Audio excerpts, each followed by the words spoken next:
Imagine having, like, the most brilliant product in the world. Oh, the absolute gold standard. Right. You've got flawless operations, billions in the bank, an absolute genius executive team, and a marketing campaign that is just breaking records. Sounds like an unstoppable company. You would think so, and yet you still go bankrupt in 18 months. Which happens all the time. All the time. And why?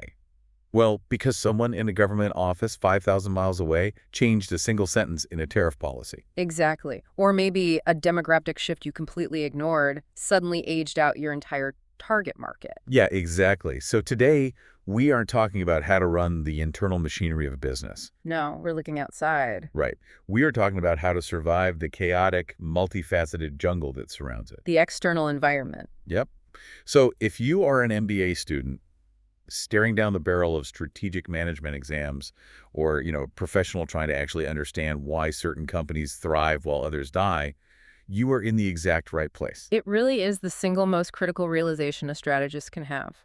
That you can't just look inward. Right. I mean, no business operates in a vacuum. You cannot formulate a winning strategy if you are blind to the forces surrounding you. Because it just won't work in the real world? Exactly. The ultimate goal of every framework, every matrix, and every late night study session you are doing right now is to achieve one specific thing. And that is firm environment fit. Yes. That fit is the absolute cornerstone of long-term profitability. Which is the whole point of being in business. Right. If your internal strategies don't align with what the external environment demands, your operational efficiency is completely irrelevant. You're just getting really good at doing the wrong thing. Precisely. You're just optimizing your own irrelevance. Okay, let's unpack this. Because to get to that firm environment fit, we have to build a rock-solid, totally memorable framework for you today. And we have a lot of ground to cover. We do. We're going to cover 4 major pillars in this deep dive. Right, starting with understanding the broad environment. Then zooming in for industry analysis. Then tearing apart Porter's 5 forces model. Which is huge. Yeah. And finally, mastering environmental analysis techniques. The tools you actually use to measure all of this. Right. I always like to think of analyzing a business like studying a wild animal. I like that. Yeah, because you can't just study a tiger in a sterile laboratory, right? You have to study the jungle it lives in. The whole ecosystem. Exactly. Yeah. The climate, the prey, the competitors, the poachers. Because if you don't understand the jungle, you don't understand the tiger's behavior at all. It's a perfect analogy. And we have to define exactly what constitutes that jungle in a business context. Right. So let's define the environment. Okay, what is it? It is the aggregate of all conditions, events, and influences that surround and affect an organization. So we're talking about socioeconomic realities, technological shifts. Right. And the behavior of suppliers and competitors, plus the massive weight of government regulations. It sounds chaotic. It is inherently complex and dynamic, but what's really fascinating here is its third major characteristic. It is deeply multifaceted. Meaning that a single event doesn't hit everyone the exact same way. Precisely. I mean, it is not just that the environment changes. It is that a single environmental shift can be interpreted in completely opposite ways depending on who you are. Right, depending on how your firm is structured. Exactly. Right. An environmental trend can be an absolute gold mine for one company and literally a death sentence for another. Even if they operate in the exact same city. Even on the exact same street. Let's look at a historical precedent for that. Like when the General Agreement on Trade in Services, GATS was established. The reaction to GATS was totally split. Right. For some massive multinational corporations, opening up international trade and services was this incredible once-in-a-generation opportunity. Because they had the capital to expand. Exactly. They had the scale to just rush into new countries. Right. But for a local service provider who suddenly faced these international heavyweights in their previously protected local market. Yeah. For them, GATS wasn't an opportunity at all. It was a terrifying threat. We see this constantly with government policies, where they shift the landscape literally overnight. Like the Indian toy industry a few years back. That's a great example. The government made fundamental changes to tariff rates on imported toys, just a pen stroke in a massive legislative document. And suddenly the market was heavily dominated by imported Chinese products. Yeah, the competitive reality for domestic Indian toy manufacturers changed permanently. Not because their products got worse, right? No, their toys were the same. But the external barrier that protected them was completely removed. Or look at intellectual property laws. Oh, that's a huge one. When India implemented strict new intellectual property rights laws, the impact was incredibly multifaceted. The IPR law is basically a classic case study of this phenomena. It really is. Because if you are a massive research-based pharmaceutical giant, like Ranbaxy or Dr. Reddy's lab. Stronger intellectual property rights are a massive victory for you. Huge. It protects the billions of dollars you invest in R&D. It essentially grants you a monopoly on your innovation. But if you are a smaller pharmacy company that historically relied on manufacturing generic versions of those drugs. Or maybe just slightly modifying existing formulas. Right.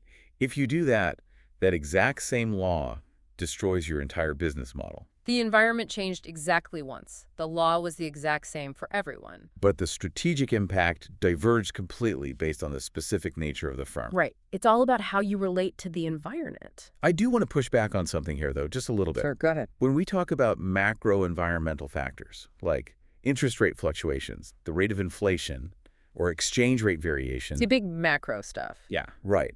These are notoriously incredibly difficult to predict on a medium or long-term basis. Very true. I mean, even central banks get inflation forecasts wrong all the time. But demographic shifts, like an aging population, are much easier to see coming. Yes, demographics are highly predictable. So if inflation and exchange rates are that hard to predict, aren't companies essentially just guessing on the really big economy-crushing stuff? That's a fair point. Like, why build a rigid strategy on what is fundamentally just a guess? Well, that is a brilliant question, and it really strikes at the heart of why strategic management is a discipline and not just fortune-telling. Okay. You are absolutely right that macroeconomic forces are volatile, but acknowledging that difficulty is actually the first step of environmental analysis. So you admit you don't know for sure. Right. You do not build a rigid strategy based on a guess. You build scenarios. Scenarios. Yeah. You cannot perfectly predict the exchange rate 3 years from now, but you can say, if the currency drops by 20%, what is our exposure? And if it rises by 20%, how do we capitalize on it? Exactly. You focus your hard forecasting on the trends you can predict, like those demographic shifts or urbanization. And you build flexibility and buffers into your strategy for the ones you can't predict. Right. The chaotic, unpredictable nature of the broad environment is precisely why we must use specific structured frameworks. Because if it were easy, you wouldn't need a strategy. Exactly. If it were easy to predict, you wouldn't need a strategy at all. You would literally just need a calendar. Wow, that's a great way to put it. Right. Which perfectly transitions us to the next pillar. Industry analysis. Right. Because the broad macro environment, the global economy, international politics, climate shifts, it is just too massive to tackle all at once. It's paralyzing. If you try to fight the whole world, you freeze. A company has to zoom in from the entire globe down to its specific neighborhood. And that neighborhood is its industry. Precisely. So we are moving from the macro environment to industry analysis. And we really must define our terms clearly here, especially for anyone preparing to be tested on this. Okay, let's lay out the textbook definition. An industry is a group of firms producing similar products or services that customers perceive to be substitutes for one another. Okay, so like the microcomputer industry. Right. You've got Apple, Lenovo, Dell, HP. And they all operate under similar rules of combat, basically. Yes. Rules governing product quality, pricing expectations, and distribution channels. And what is the actual goal of analyzing this? The primary goal of industry analysis is twofold. Okay. First, to find out if a chosen field is actually attractive. Like, does it fundamentally offer good profit potential? Is it even worth entering? Right. And second, to assess a firm's relative position within it. To see where you stand against the competition. Exactly. And to do that, we have to look at the structural attributes of the industry, because not all industries are created equal. Let's break those structures down, because understanding the types of industries is absolutely key for the exam. Definitely. You have fragmented industries on one side and consolidated industries on the other. I always like to think of a fragmented industry like a massive, chaotic farmer's market. That's a great visual. Yeah, you have hundreds of small or medium-sized vendors, and nobody is big enough to dictate the price of tomatoes. Because if you try to charge $10 for a tomato, the customer just walks 3 feet to the next stall. Entry barriers are practically non-existent. I mean, anyone can set up a folding table, and the products are basically commodities. And then on the complete other end of the spectrum, you have the consolidated industry. Right, which is much more like an exclusive country club. Yes, where a few heavyweights sit in leather chairs and watch each other's every single move. That's a highly accurate way to visualize it. A consolidated industry is dominated by a small number of large companies, which we call an oligopoly. Or sometimes just one massive player, which is a monopoly. Right. And the dynamic in that country club is highly sensitive. Because there are so few players, one company's competitive actions directly and immediately affect the market share of its rivals. So if one heavyweight at the club decides to slash prices to steal market share, the others feel the pain instantly. And they're essentially forced to match it. This triggers a very dangerous competitive spiral. Oh, like airlines. Perfect example. If one airline drops its cross-country fare by $200, the others must follow suit within hours, or they lose thousands of bookings. That structural consolidation means a price war pushes industry profits down for absolutely everyone. Yeah, no one wins except the consumer. And it's important to remember that industries aren't static, right? They go through a life cycle, just like biological organisms. Yes, they evolve. The classic life cycle model identifies several distinct stages. What's the first one? You have emerging industries, which are in the introductory and early growth phases. Uncertainty is very high, but so is the potential. Like the early days of smartphones. Exactly. Then you move into mature industries where growth slows down and the focus shifts to fighting for market share and cost efficiency. And then? Then declining industries where total demand drops due to technological changes or maybe shifting consumer tastes. Like DVDs or print newspapers. Right. And you also have global industries where a firm's competitive position in one country is significantly affected by its position in other countries, which requires a worldwide strategy. So the nature of competition, like how hard you actually have to fight for a dollar of profit, shifts dramatically depending on which stage of the life cycle the industry is currently in. Absolutely.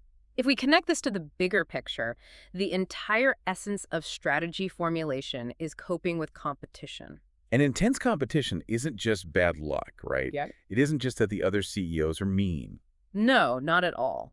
It is rooted in the underlying economics and structure of the industry itself.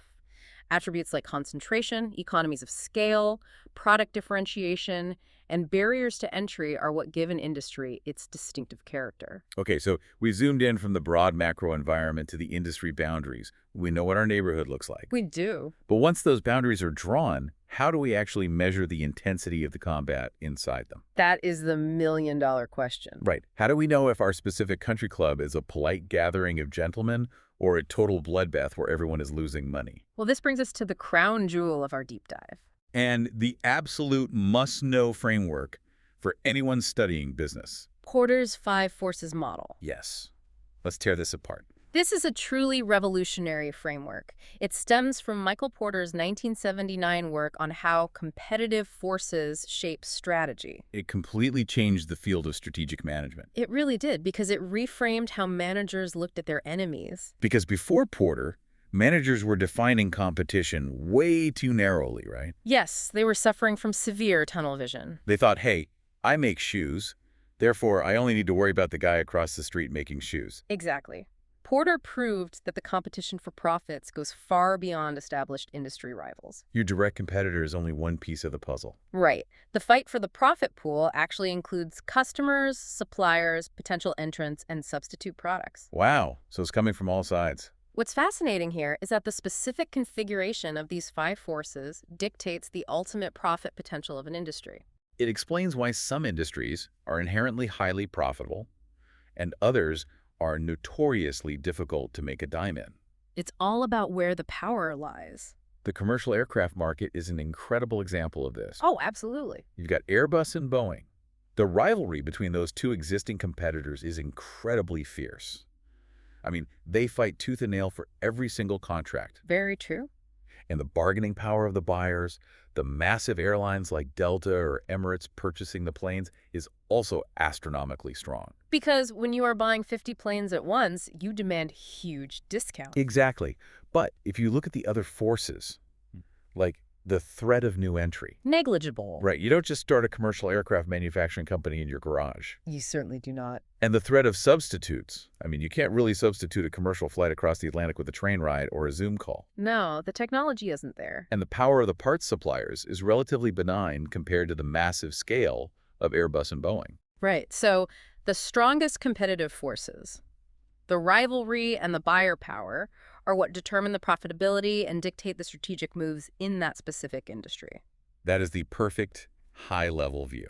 Now, we must painstakingly break down the mechanics of each of these 5 forces because understanding how they exert pressure is critical for the exam. Yes. Let us start with force number 1, the threat of new entrants. Force number 1, okay. New entrants are incredibly dangerous because they bring new capacity to the market, right? Yes, and a desperate desire to gain market share. And often substantial resources, especially when big players from other industries decide to diversify. Look at historical examples of this. Pepsi leveraging its massive bottling network to enter the bottled water industry. Or Microsoft using its software dominance to offer internet browsers. Or Apple completely destroying the traditional music distribution model. Yeah, these giants leverage their existing cash flows and brand capabilities to totally shake up the existing competition. So, to protect their market share and profits from these newcomers, established companies rely on what we call barriers to entry. Which are basically the structural advantages existing companies have relative to challengers. Exactly. There are 7 major sources of entry barriers, and we need to examine the mechanics of each one. Okay, let's hit them. Barrier number 1, economies of scale. A very common term. We hear this term all the time, but what does it actually mean strategically? It essentially means the more you produce, the cheaper it gets per unit, right? Correct. But why is that a barrier? Good question. Imagine an established firm is producing at massive volumes. Their fixed costs, like the factory, the management, the R&D, are spread out over millions of units. Making their cost per unit very low. Right. So a new entrant looking at this market is faced with a brutal dilemma. What's the dilemma? Either they enter on a small, cautious scale and suffer a massive cost disadvantage because they can't spread their fixed costs. Which means they have to charge more for the product. Yeah. Exactly. Or they take a gargantuan financial risk by building a massive factory to enter on a large scale right away, just to try and match those economies of scale. Which could bankrupt them if it fails. It is a powerful deterrent that keeps challengers out entirely. Barrier 2 is product differentiation and brand loyalty. This is huge. If customers already love a brand and trust it implicitly, a new entrant has to spend a fortune on marketing and promotions just to break down those established preferences. You aren't just building a better product at that point. No, you're fighting human psychology. Exactly. Now, barrier 3 is capital requirements. And this isn't just about needing a lot of money to build a physical factory, is it? No, the barrier becomes practically insurmountable if the capital is required for unrecoverable expenditures. Oh, like upfront advertising or pure speculative R&D? Right, because if your new beverage fails, you can't sell off a failed ad campaign to recoup your losses like you could sell off a piece of real estate or a warehouse. The money is just gone. It evaporates. That makes entering the market incredibly risky for investors. So they just don't fund it. Barrier 4 involves switching costs. This is an incredibly sticky concept. It really is. Switching costs are the one-time painful costs a customer faces when moving from one product to another. So let's say a newcomer actually has the billions required to enter. Okay, they have the cash. They build the product. Yeah. It's actually objectively better than the incumbent's product. So they should win. You'd think. But they still might fail because the customers are trapped. This is the psychological and financial prison of switching costs. Walk us through an example of this. Look at enterprise resource planning or ERP systems like SAP. Giant software. If a massive global corporation has spent 5 years and hundreds of millions of dollars integrating SAP software into every facet of their supply chain, human resources, and accounting, Wow. the cost of ripping all that software out, retraining 50,000 employees, and migrating the data to a new vendor is astronomical. It's not just a financial cost. It's an operational nightmare. Exactly. That massive switching cost creates a moat that protects SAP from new software entrants, even if the new software is technically superior. That makes total sense. Okay, barrier 5 is Access to distribution channels. Right, getting the product to the customer. Established companies often have existing retail channels completely locked up through long-term relationships or bulk discounts. It's very hard to get shelf space. Yeah, a new food item might have to offer massive price breaks, extreme promotions, or huge margins to the retailer just to displace an existing, proven product from a supermarket shelf. And if the barrier is high enough, the new entrant might be forced to build the distribution channel from scratch. Which is incredibly expensive. Look at when Timex wanted to sell low-cost watches in the 1950s. What happened? Traditional jewelry stores refused to stock them because they threatened the high-margin luxury watch business. Oh, they protected their own profits. Exactly. So Timex had to bypass the entire established distribution network and create its own channels. So they started selling watches in drugstores and department stores. Right. But it requires immense effort and capital to build a parallel infrastructure like that. Barrier 6, cost disadvantages independent of size. This is an interesting one. Yeah, because even if a newcomer magically matched an incumbent's massive scale, the incumbent might still have an edge. They might have proprietary patented technology. Or they might have locked in preferential, exclusive access to the best raw materials. They might be receiving government subsidies. Or they might just have highly favorable geographic locations they bought 50 years ago that newcomers simply cannot replicate today. All of which keep costs lower for the established player. And finally, barrier 7, expected retaliation. This is the psychological barrier. Yes. When a newcomer is deciding whether to enter, they must calculate. How will the existing companies react? Do they have a history of responding viciously to newcomers? Do they have the deep pockets to intentionally lose money in a price war just to starve me out? Right, because if overall industry growth is slow, newcomers know they can only gain volume by stealing it directly from incumbents. Which virtually guarantees a bloody, margin-destroying fight? And if the expected retaliation is severe enough, the newcomer just stays away. Exactly. A deep, granular understanding of those entry barriers is vital for anyone analyzing an industry.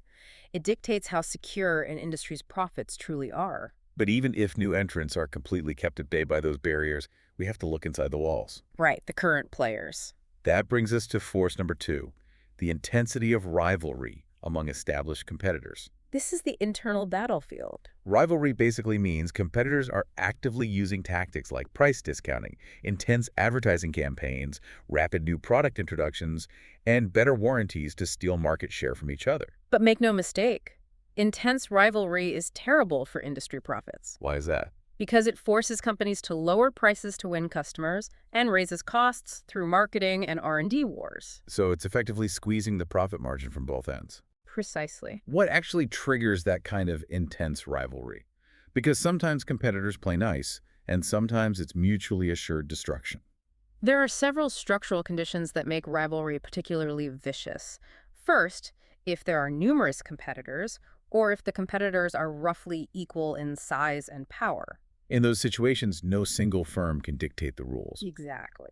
Any aggressive move by one firm is immediately matched by a counter-move from the others, making it impossible to avoid a constant poaching of business. Slow industry growth also turns competition into a cage match, doesn't it? Oh, absolutely. If the market is growing rapidly, everyone can increase their revenue just by riding the wave. But if growth stagnates, the pie isn't getting any bigger. Right. You can only grow your company by eating someone else's slice, which guarantees conflict. Another absolutely critical condition is having high fixed costs, but low marginal costs. Yes, let's really dig into this one because it's so important. Why do high fixed costs automatically lead to intense rivalry and price slashing? Because it creates immense existential pressure to keep volume high. Yeah. Imagine you operate an airline. Okay, at an airline. Your fixed costs are astronomical, buying the planes, paying for hangar space, unionized salaries. You have to pay those costs whether the plane is full or completely empty. Exactly. However, the marginal cost, the cost of putting one additional passenger into an empty seat, is incredibly low. It's basically just the cost of a bag of peanuts and a tiny bit of extra jet fuel. Right. So if the flight is taking off anyway, any money you get for that empty seat is better than zero. Even if it's way below the average cost. Yes. So competitors are tempted to slash prices, sometimes dangerously close to their marginal costs, just to steal customers from rival airlines. Just to keep their volume up so they can pay those crushing fixed costs. We see this constantly in industries that add capacity in large increments, like building a new paper mill or adding a fleet of aircraft. It disrupts the delicate supply-demand balance. And causes prices to plummet industry-wide as everyone scrambles to cover their fixed overhead. That makes total sense. Decades of airline price wars are a perfect reflection of that structural reality. It's also exacerbated by a lack of differentiation. Right, if a flight from New York to Chicago is basically identical on 3 different airlines, and there are no switching costs for the passenger, The airlines have nothing to compete on except price. they just slash prices to win the customer. And we must not forget one of the most counterintuitive concepts in strategy: high exit barriers. Yes, I love this one. The idea that companies are stuck in an industry forced to compete even if they are hemorrhaging money. Precisely.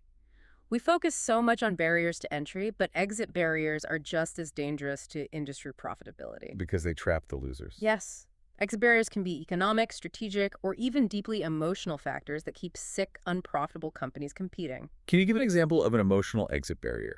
Because the math says if you're losing money, you shut it down. The math says that, but humans run companies. Imagine a family business that's been manufacturing a specific type of textile for 3 generations. The grandfather built the factory. Okay. The current CEO's entire identity and social standing in the community is tied to keeping that factory floor running But the industry is declining. rapidly. And the machinery is so specialized it has no alternative use and can't be sold.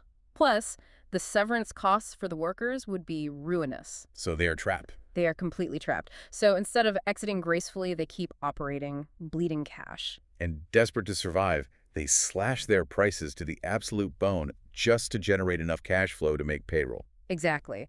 And by doing so, they pull the prices down for the entire market. They essentially drag the healthy competitors down into the grave with them. Wow. So you don't just want to know how hard it is to get into an industry, you need to know how hard it is for the losers to leave. If the losers can't leave, nobody wins. That brings us to force 3, bargaining power of buyers. Yes, the customers. Powerful buyers can squeeze industry profits by bargaining down prices or by demanding higher quality and more service, which drives up your operational costs. And buyers are most powerful under specific, observable conditions. For instance, if there are very few buyers, or if they purchase in massive bulk quantities. Like we mentioned with the airlines buying planes. Right. Large buyers have incredible leverage in industries like telecommunication equipment or offshore drilling, where losing a single contract could literally bankrupt the supplier. Or if the products are standard and undifferentiated, like commodity grain markets. The buyer has all the power there because they can easily play one farming conglomerate against another. Because the corn is exactly the same, so whoever offers the lowest price wins. And obviously, if the buyer faces low switching costs, they can walk away from the negotiating table at any time. Another subtle point is the buyer's own profitability, right? Yeah, that's crucial. If the buyer earns low profits themselves, they are under intense existential pressure to trim their purchasing costs. That makes them highly price-sensitive and exceptionally aggressive bargainers. And a crucial point for retail strategy. Retailers gain immense bargaining power over manufacturers when they can influence consumer purchasing decisions. Think of high-end audio equipment or jewelry.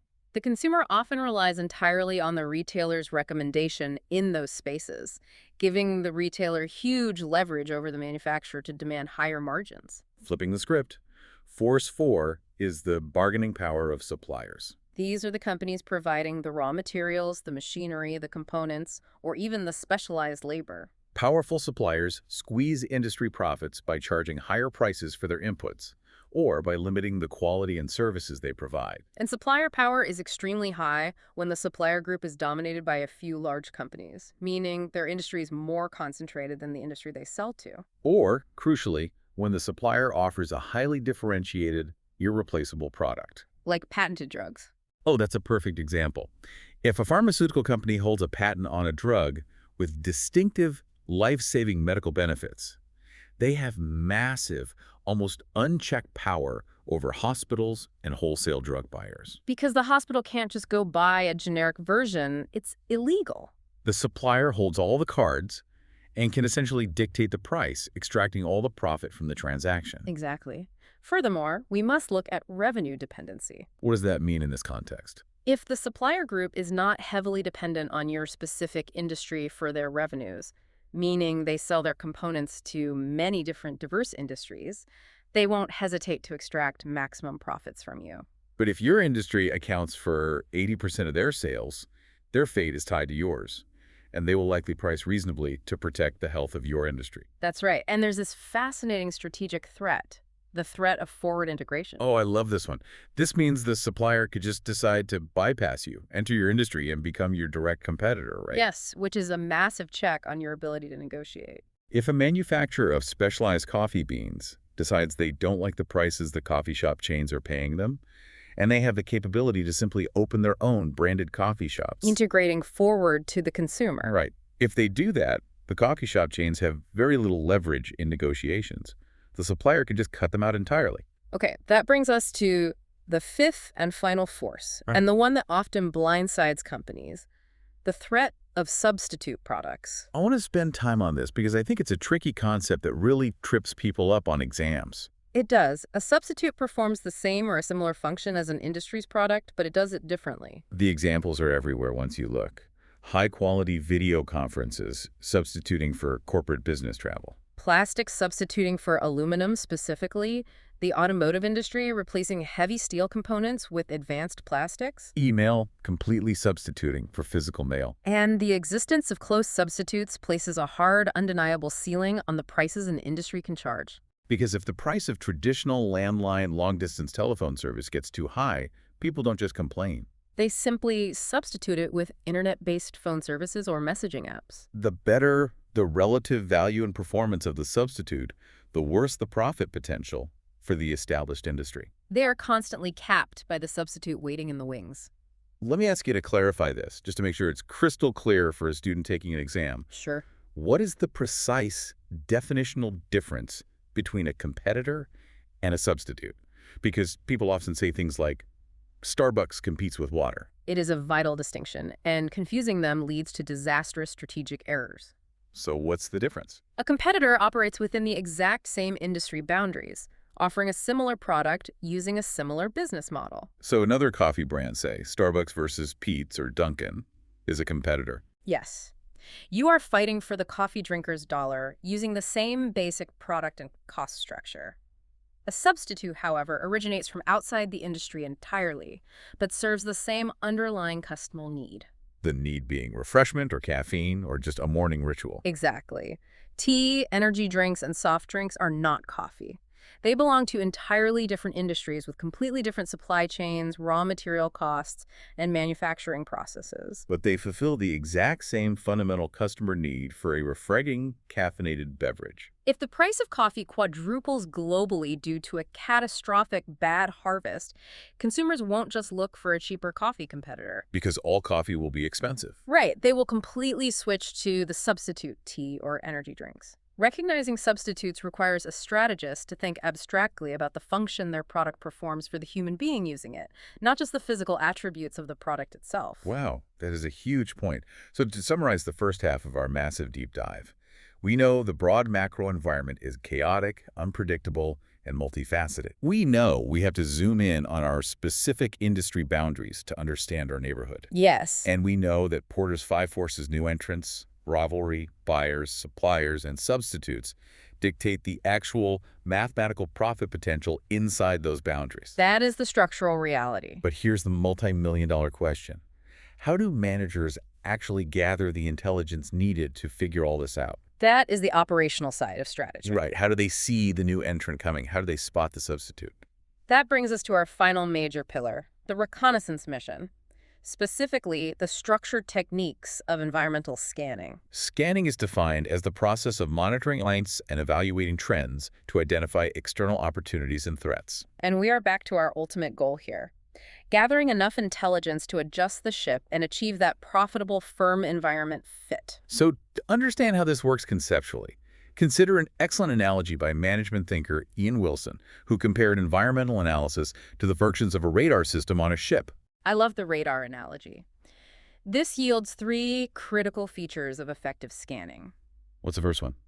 First, it must be a holistic exercise. You are looking at the entire ocean, not just staring at one specific wave. You need a total view of the environment rather than a piecemeal look at isolated trends. Right. Because if you only watch technological trends but ignore regulatory trends, the ship sinks. Second, it has to be a continuous activity. It's not a one-shot deal you do at an annual executive retreat in Aspen. The radar has to sweep constantly because the environment is always moving. You have to keep tracking shifts in the overall pattern. And third, it's an exploratory process. You aren't just logging facts. You are systematically speculating about alternative outcomes, assessing probabilities, and crucially, questioning your own deep-seated assumptions about the market. So practically speaking, how do we gather this intelligence? Strategists rely on several sources. There is verbal and written information, talking to industry experts, reading trade journals, analyzing government economic reports. There is active search and scanning through formal market research. And there is forecasting, which we will dissect deeply. And I have to point out, it's a cutthroat world out there. It really is. Because the textbooks explicitly mention spying as a source of information. They note that although it may not be considered ethical, gathering competitive intelligence through back channels, poaching employees to learn secrets, or aggressive corporate espionage is not uncommon. It's wild to see it formalized in the literature, but recognizing that your rivals might be using these tactics is part of understanding the jungle. It reflects the intense, high-stakes reality of competitive maneuvering. But raw information is useless. Completely. Once the intelligence is gathered, ethically or otherwise, it must be rigorously evaluated. And for anyone studying strategic management, you must be intimately familiar with the specific frameworks used for this evaluation. Let's start with the macro view, PESTEL analysis. PESTEL stands for Political, Economic, Sociocultural, Technological, Environmental, and Legal Aspects. Now, students often view this as just a boring checklist. I know I did when I first saw it. But why does PESTEL actually work? It works because human executives suffer from severe confirmation bias and tunnel vision. Yes. A tech-obsessed CEO might spend 100% of their time looking at the T's technology And completely miss that changing labor laws. The L are about to make their business model illegal. Exactly. PESTEL forces cognitive diversity. Look at Warner Brothers investing hundreds of millions of dollars into acquiring and filming the first Harry Potter movie. They didn't just guess that it would work. No, they made a massive strategic assumption backed by structured analysis of the sociocultural environment globally. They assumed that the trend toward fantasy and escapism in literature would translate into a long-term, highly attractive global film market. They analyzed the S in PESTEL and basically bet the farm on it. Next is ETOP, the Environmental Threats and Opportunities Profile. This is a bit more granular. This involves systematically listing out specific environmental factors and then assessing their direct impact on your firm. Is the impact positive or negative? Is it a high impact or a low impact? Right. You combine these assessments to get a summarized big picture of where the environment is helping you and where it's trying to kill you. But the framework that requires the deepest dive, because it is universally tested and practically vital, is the EFE matrix, the External Factor Evaluation Matrix. This is where the magic happens. This is where you force executives to turn their subjective gut-feeling observations into hard, comparable mathematical numbers. Let's really spend some time here. I want to walk through a hypothetical scenario to explain the 5 steps of building an EFE matrix. Because understanding the difference between a weight and a rating is where most people get tripped up on the exam. Let's imagine it's 2004. We are executives at Blockbuster Video. Okay, Blockbuster in 2004. We're looking at the external environment, and we see this tiny company called Netflix starting to mail DVDs, and we hear rumblings about internet streaming. A perfect scenario. So step 1 of the EFE matrix. The Blockbuster executives must list 10 to 20 of the most important external opportunities and threats they have identified. So one threat listed is increasing consumer adoption of broadband internet. Another threat is competitors offering no late fee subscription models. Okay, step 2. You assign a weight to each factor. The weight ranges from 0.0, meaning not important at all, to 1.0, meaning absolutely critical. And the sum of all the weights for all 20 factors must equal exactly 1 point F. And here is the crucial distinction for the student. The weight reflects how critical that factor is to the overall success of any company in that industry. It is independent of Blockbuster. Yes. So the executives look at consumer adoption of broadband internet, and they might assign it a weight of 0.15, indicating it is a highly significant trend that will impact the entire movie rental industry, regardless of who the players are. Right, it's about the industry, not the company. Then we had step 3. You assign a rating to each factor from 1 to 4. A rating of 1 means poor, 2 is average, 3 is above average, and 4 is superior. And this is where it gets personal. The rating indicates how effectively your specific firm's current strategies are responding to that specific factor. So for the threat of broadband internet, how is Blockbuster's current strategy responding? Well, in 2004, their response was basically non-existent. They were entirely focused on brick-and-mortar retail stores. So they must brutally give themselves a rating of 1. Step 4, you do the math. You multiply each factor's weight by its rating to get a weighted score. So 0.15 weight multiplied by a 1 rating gives a weighted score of 0.15 for that factor. Finally, step 5. You add all the individual weighted scores together to determine the total weighted score for your organization. The highest possible total score is 4.0, meaning your firm is perfectly responding to all external factors. The lowest is 1.0, meaning your strategies are completely failing to address the environment. And an average firm scores 2.5. It's a brilliant tool because it strips away executive ego.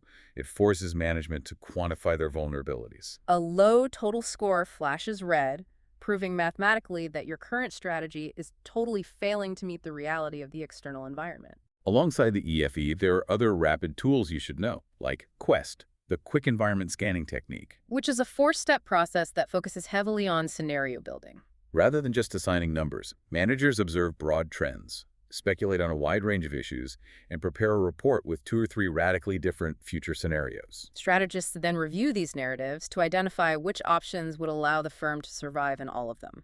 And if you want to drill down and analyze your rivalry force specifically, there is the CPM, the Competitive Profile Matrix. This technique compares your firm directly against your major rivals based on critical success factors, or CSFs. So in a CPM, you aren't looking at broad trends. You are looking at specific capabilities. You list factors like product line breadth, supply chain efficiency, customer service reputation, or technological advantages. You assign weights and ratings, just like the EFE, but you do it for yourself and your top 3 competitors. It instantly identifies your relative strategic strengths and your fatal weaknesses compared directly to the enemy. Okay, but evaluating the current environment is only marginally useful. Knowing you are currently losing a price war is good, but it's reactive. The real money, the true strategic advantage that creates billionaires, is in predicting the future. We need to talk about forecasting techniques. Forecasting is the complex art of estimating future events that will have a major impact on your firm. The most widely practiced and arguably the most dangerous form is time series analysis, specifically extrapolation. You simply take present historical trends, sales data, demographic growth, and mathematically extend them into the future. Sales grew 5% last year, so they will grow 5% next year. But its validity rests entirely on the assumption that the future will resemble the past. And in highly dynamic tech-driven industries, that is an incredibly dangerous assumption. The past is not a reliable map of a disruptive future. That is why firms also rely on human insight. Judgmental forecasting is literally just asking the people on the front lines. You survey your sales representatives on what they think growth will be based on their daily interactions with customers. You survey your suppliers about anticipated material shortages. They have a qualitative feel for shifts that historical data hasn't registered yet. A more structured approach to human insight is relying on expert opinion, and specifically, a fascinating process called the Delphi technique. Yes, the Delphi technique is a highly specialized, iterative process. You select a panel of external experts, economists, technologists, industry veterans. You ask them independently about the probability of specific future events occurring. You compile all their responses, summarize the reasoning, and send that anonymous summary back out to each expert for a second round. I know some people struggle with this concept. I mean, I do. If you put 10 industry experts in a room or even on an email chain to forecast the future, aren't you just going to get massive groupthink? You usually would. Because the loudest, most charismatic expert, or the one with the biggest title, usually dictates the forecast, and everyone else just falls in line to avoid looking stupid. That is the exact flaw the Delphi technique is specifically designed to eliminate. The key word is anonymous. Oh, they don't know who else is participating. The experts never meet in a room. They never know who else is on the panel.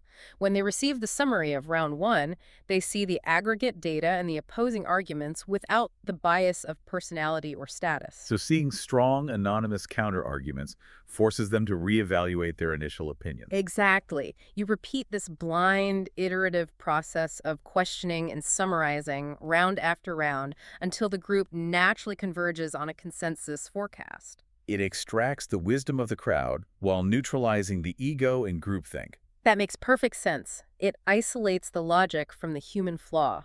Now here's where environmental scanning gets really interesting to me, cross-impact analysis. This isn't just looking at one trend, it's building domino chains. You ask, if event A occurs, what is the cascading impact on all these other seemingly unrelated trends? It is the ultimate systems thinking approach. The Yeah. environment is not a list of isolated variables, it is a highly interconnected web. Let's model a hypothetical domino chain to show how crucial this is. Okay, let's do it. Say a technological breakthrough happens.